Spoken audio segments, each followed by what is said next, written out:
Check 1, 2. Go! Curious about real estate? Yes! Then you've come to the right place. Get the knowledge you need. Get over the fear and get started. This is the Michael Quarles Real Estate Show with your host, Michael Quarles.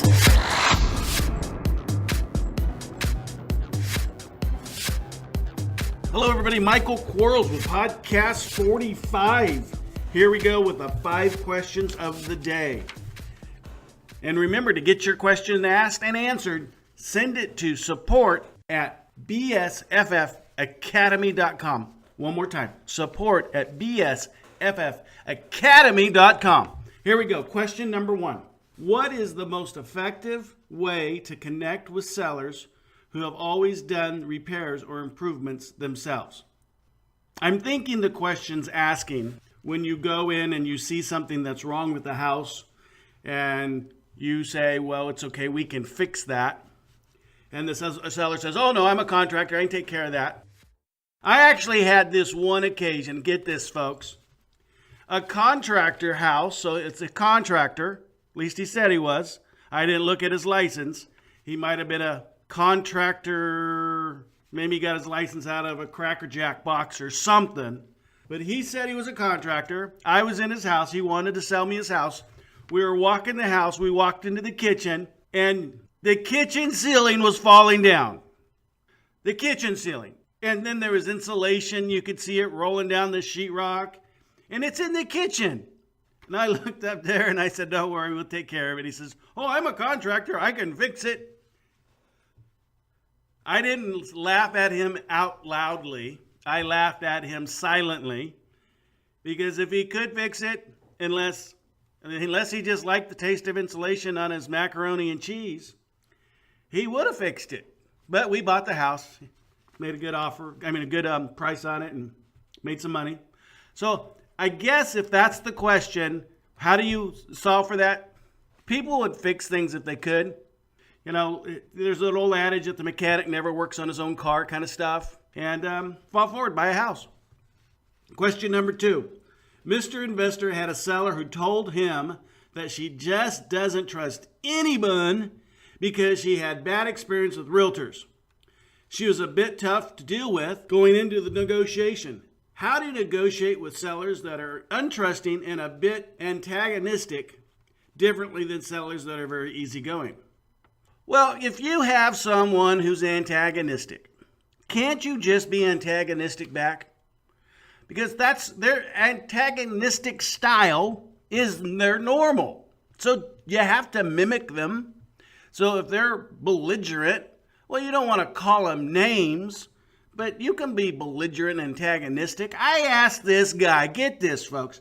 He had a sign in his front yard. I think it said no realtors allowed or something, and his house was for sale. And so I knocked on the door. I'm going to buy his house kind of stuff. And we learned that the reason he wanted to sell his house is he had a heart condition. He was a son of a gun. And he had a heart condition and he wanted to move to Florida. And so I just asked the SOB, I said, did you want to move to Florida before or after you died? And he sold me his house. He thought that was the coolest thing he'd ever heard. Someone that treated him just like he treats everybody else. You just got to do it. It's okay. It's a fine line, but it's okay. Question number 3. You mentioned that you have a clause in your contract to be able to list a house while still in escrow or under contract. What do you do about showings of the house to potential buyers? Well, what we do is we say subject to interior inspection. So all the offers, the buyer has to make an offer subject to interior inspection. The offer that I want to accept, I then set a time to show the house to the buyer. Now, guys, we got phones that have cameras on them. We can take a lot of pictures of houses. And let's face it, an investor who's typically going to be the buyer, they don't really care what it looks like. We can describe it. We can pictorial it. We can do all kinds of things. They don't, and besides that, they don't care. So don't worry about it. Just make it subject to interior inspection on all offers. However, now since you don't own it yet, you have to make sure you counter their offer that it's subject to you obtaining title. So there's a contingency that you can fall back on and use if in fact the seller doesn't sell it to you, because you do not want to be tied to a buyer and have to sell a buyer a piece of property that you may not ever own. So make sure you counter that. If you guys were in my coaching program, we discuss all this thoroughly, but the questions are good. Keep them coming. Thanks for listening to Buy, Sell, Fix, Flip. We'll be right back. Are you running out of leads? It's time you tried Yellow Letters at yellowletters.com. Get motivated seller leads through yellow letters, postcards, zip letters, typed professional letters, greeting cards, door hangers, and business cards. Yellow Letters is a full-service marketing company created with your success in mind. Get the personal attention you need to get your direct mail campaign started and get in touch at yellowletters.com. And we are back in 3, 2, 1. Question number 4. Are the red and yellow I Buy Houses business cards that you talk about the ones that you give to random people you meet? Or the ones that you give to sellers when you go and visit them at the house? I give them to both people. Everybody gets my red and yellow. It says I Buy Houses, my phone number. It is what I call my advertising card. Its only purpose is to talk to strangers, to talk to sellers. And here's why. Now, if you notice that most business cards are white, if you took my red and yellow business card and you put it in a stack of white business cards, you'd still see my card because the edges are going to be red or yellow. Or if they're fanned out or they're all laying on the counter, my card is still talking to the seller. It could be there dancing with 17 other white business cards, all having fun. But from the seller's perspective, it's being embedded in their brain. They don't know why they like it, but they like it. And when they need to find it, boy, it's easy to find. That red and yellow business card make you some money. We should charge 4 times how much we charge for them, but we don't. Question number 5, and it's a scenario question. I love scenario questions. Here we go. A seller and his sister both inherited half of a property when their mother passed away 2 years ago. The seller currently lives in the property with a loved one, and the sister is now suing the seller for half of the property. The property has been listed on the MLS for almost 6 months, so it may expire, and there is also an attorney involved. Our lowball cash offer was not accepted. How and what would be the best way to talk to both seller and his sister to see if anything can be done? Well, I'm going to read this one again because there's a lot to it. But I'm going to read it slow enough and then I'll answer it as I read it.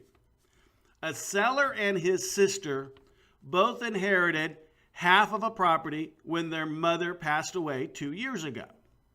Did it go through probate? Did it get finalized? Who owns the house? Is it tenants in common? What kind of title did they take? So that's an important part. Look at the deed. Find out what kind of title they took. The seller currently lives in the property with a loved one, and the sister is now suing the seller for half of the property. Don't know why the sister would sue. We'd have to find that out. But here's what I know. When I start looking at things that aren't normal, like, those things that aren't normal, you know what they look like. They're just not normal. They're those other things. If it's not normal, stay away from it. Go buy a normal thing. Okay? Let another investor spend all of their time trying to figure out how to buy the moon and spend, all their energy and effort and frustration and you just go buy some houses. Go buy the houses they should have bought if they weren't trying to buy the moon. The property has been listed on the MLS for almost 6 months. It may expire, and there's an attorney involved. Guys, please, just stick to normal. I love this one. Our lowball cash offer was not accepted. You know what? I have never made a lowball cash offer. I don't even like the term lowball cash offer. Do you know what a lowball cash offer is? A lowball cash offer is unethical. It is absolutely unethical. You make an offer that supports your business model, the one that will keep you in business, but you don't call it a lowball cash offer. That's like calling your wife ugly, in my opinion. I get fired up about some of these things, but it's just because I'm passionate about buying houses, guys. Don't ever call your offer lowball. It's ridiculous. I don't even know if I can go on anymore reading any of this question. How and what would be the best way to talk to the seller and his sister to see if anything can be done? Well, first of all, you have to get rid of the lowball offer. Almost apologize for making that statement. And it's not your job to play Dr. Phil, okay? Let Dr. Phil get involved with the brother and the sister, and you just go buy another damn house, okay? Oh my goodness, people. I love it. I love asking and answering these questions. I just, I get excited about it. I appreciate all you guys sending in your questions and everything you're doing for me. More people that rate me on iTunes, probably whoever asks scenario question number 5 is not going to give me a good rating. But if you could jump all over there to iTunes and let them know what you think, I'd appreciate it. What it does is it gets us up there, further up there in the popularity stuff, and other new investors will find us, and more people will be asking good questions, and more people will learn, and we're just helping each other. And remember, if you want to learn about real estate investing, jump on my academy, sign up for the coaching program. You and I will chat for about 15 minutes, make sure it's right for you, and we'll fall forward. Hey, guys, till next time, thanks so much. Bye-bye. Thanks for listening to the Michael Quarles Real Estate Show. Get more info and stay in touch at michaelquarles.com.